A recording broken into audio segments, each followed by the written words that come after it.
I can vouch for it. You'll get 101% original real life examples, practical tips for every age group to overcome fear of speaking in public.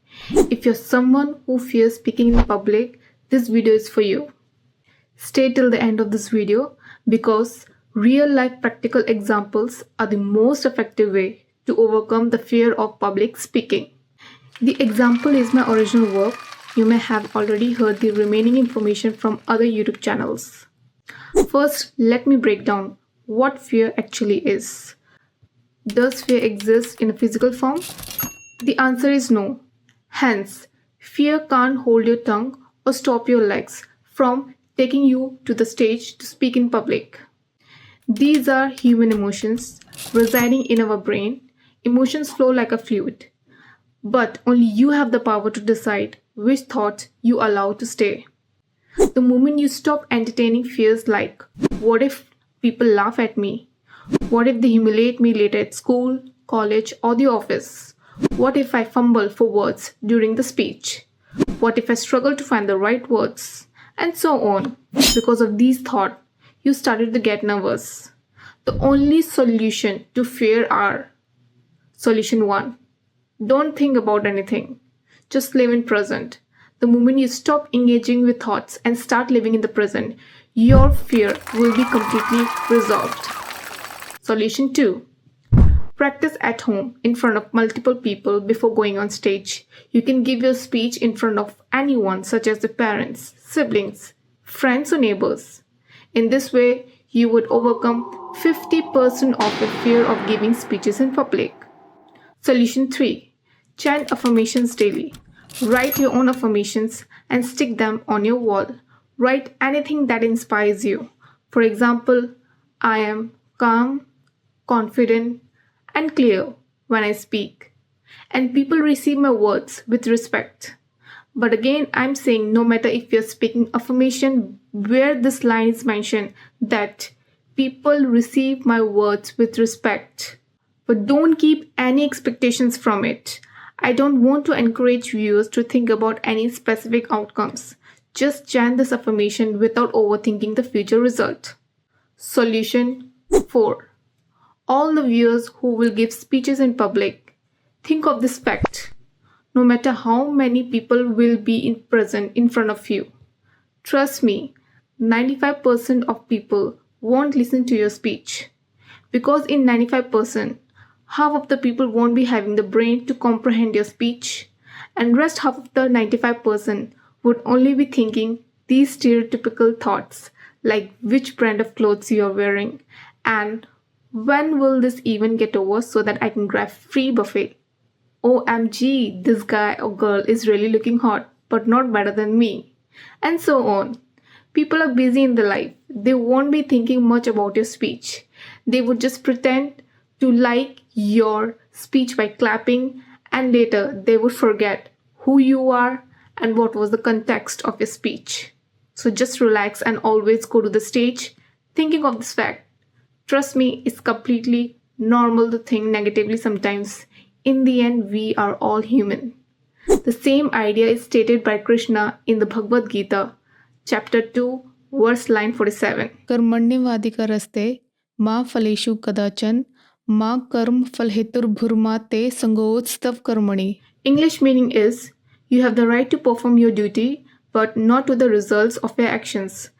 Do not be attached to the outcomes. And do not avoid action because of fear. Currently, people are attached to outcomes and automatically think about future results. What if this happens or that happens? But everyone needs to mold the nature into this way. Whenever you are given a task, let go of future results and give your full attention to the task itself. For example, if you are practicing your speech in your room, just focus on the speech. Nothing else. Stop indulging in overthinking. When you are walking onto the stage to speak, your only focus should be the path in front of you, not the outcome. The moment you stop thinking about the outcomes, your fear automatically dissipates. Let me give you an example. Imagine two people giving a speech. Person A thinks, I must sound perfect. Everyone must like me. Everyone will start dying to become friends with me. Everyone will think I'm genius after the speech. But the outcome turned out to be his voice shook, his words fumble, and his fear increased. Person B thinks he practices before going on stage. He is so busy practicing and living his real life that he never gets time to think about the results. By results, I mean neither positive nor negative outcomes. After practicing, he goes on stage and delivers his speech. During the speech, if he ever misread something, he simply says sarcastically, "Oops, my bad. Let me repeat that correctly," and continues speaking. After coming off the stage, he becomes busy again, start living in the present moment. Throughout, his mindset is, "I don't care whether you like me or hate me." The real outcome turns out to be this: his mind is relaxed, his words flow naturally, and his confidence becomes visible. Same stage, same audience, different mindset, different outcomes. Fear is not cured by confidence techniques alone. Fear is cured when attachment to results ends. When you stop overthinking and obsessing over success or failure. Now, viewers might be thinking, I don't know how to control my mind. My mind just keeps thinking on its own. I know you must be thinking that your mind is a chatterbox and you are unable to control your thoughts. Now tell me how to stop overthinking and live in the moment. First, you need to accept that the brain is a chatterbox. Its function is to keep thinking. You cannot permanently stop its function, but you have the power to replace the thought and engage yourself physically. As soon as you start overthinking, you can do below activities. 1. Bring your mind to the present moment. 2. Start doing something physically like watching, cooking, playing, writing, calling, etc. Third, pinch yourself on any part of your body. It will bring your mind back to the present moment. It could be your hand, palm, tummy, etc. Many people say you can replace bad thoughts with good thoughts, but I wouldn't suggest this. If you keep running your mind actively all day and night, no matter if you are thinking positive thoughts, after some years you would gradually feel your body is lacking energy or it is actively attracting a lot of physical health issues. It could start from a small problem like early white hair, acne, weak immunity, due to which you are attracting cold and fever during winters, indigestions, remain trapped in your depressive thoughts, crying throughout the whole year, etc. I know I'm not a doctor, but many can suggest that these small problems could be the sign of other bigger problems. But I believe if you keep your brain healthy, your body would not attract all these health issues at an early stage of your life. If you don't have the habit of doing meditation, then at least you can stop indulging in overthinking and live in the present. In this way, you are not forcing your brain to work overtime without giving it rest. It's the same like you are using any electric product continuously without turning off. After some point, electric products would face some issue due to overheat. The Gita also accepts that the mind is restless. Mind chattering and overthinking are not your enemy. They are the natural tendency of any untrained mind. The only enemy is when you don't train your mind due to lack of indiscipline or laziness. Bhagavad Gita chapter 6, verse line 34 says, चंचलं हि मनः कृष्ण प्रमाथि बलवदृढं तस्य अहं निग्रहं मन्ये वायुर् सुदुष्करम्. meaning the mind is restless, turbulent, strong, and stubborn. Controlling it feels as difficult as controlling the wind. Overthinking is not a failure. Even Arjun had this problem. The Gita says the mind chatters because of attachment to outcomes. You are obsessed with success, fear of future, identification with thoughts, constant desire, and avoidance. Your mind talks because it thinks every thought is you. According to Bhagavad Gita, the core solution is practice plus detachment.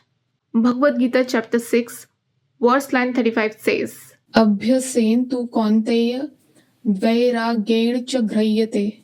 meaning the mind can be controlled through practice and detachment. This is the central formula of Gita. How to apply this verse in your daily life? 1. Stop fighting with thoughts. It's called detachment. The Gita never says stop your thoughts. It says stop identifying with them. For example, your first thought would be, what if I fail? Your second thought would be, like something is wrong with me. I must fix this thought. So, it is a chain of thought. You keep going into its depth. Unless you do this as soon as thought arises, you should think like, oh, it's just a thought. You just observe that you are overthinking. As soon as this thought arises, you will come back to the present stage. You just made yourself aware about this. This alone reduces mind noise by 50%. 2. Overthinking happens when mind is idle and you are only thinking about the future 24 hours. That's it. Not working at all. The Gita's 2.47 answer. कर्मण्येवाधिकारस्ते मा फलेषु कदाचन. Focus on what you are doing now, not on results. Zero thought on the future result. Just make a per day plan about your goal. Each day I will do this and that, and only think about working tasks on that particular day. Don't indulge in what if I won't achieve the result on that time or not. 3. Daily Gita style practices. Train the mind like a muscles from this practice. First, doing one task fully, no multitasking. Second, bringing attention back when the mind wanders. Every return is equal to mind becomes weaker. Third, reduce desire to control everything. Overthinking is a hidden form of talent. The Gita says, surrender the result, not the responsibility. You do your work, you drop the mental rehearsal of outcomes. Fourth, you can chant this affirmation daily. I act where action is needed. I observe where thoughts arises. I am not my thoughts. If you inculcate these tips in your life, then I can 100% guarantee that your fears automatically dissipate before the initiation of your speech. I hope this video must have helped you in some way. If you gain something out of it, then don't forget to subscribe to my channel.